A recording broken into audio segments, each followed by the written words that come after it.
Thomas Soto.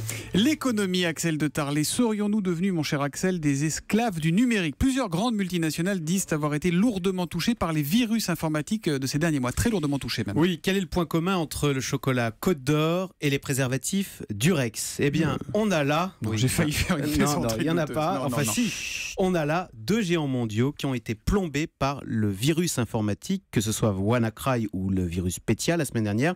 Vous avez donc le géant américain de l'alimentaire Mondelez, ce sont les chocolats Côte d'Or, Oreo, Lu, Tuc, Milka, Stimorol, Trident. Donc Mondelez qui dit que cette attaque informatique lui a coûté 3 points de croissance sur le dernier trimestre. Voilà. Et idem, le géant anglais des produits d'hygiène Reckitt, donc là ce sont les préservatifs Durex, mais aussi Clérasil, Nurofen, Steradan, Destop, Harpic, etc.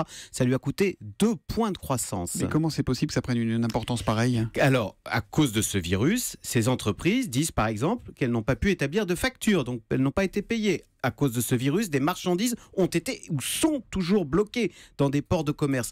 Oui, tout cela montre notre extrême dépendance à ces nouveaux outils numériques qui sont fantastiques, mais peuvent être mortifères si l'informatique vous lâche.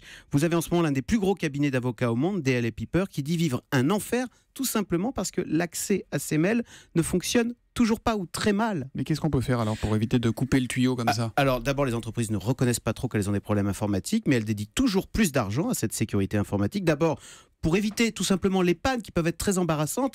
Vous avez le Parisien qui raconte ce matin que la Société Générale, hier les clients de la Société Générale, ne pouvaient pas retirer d'argent au distributeur automatique à cause d'une panne informatique.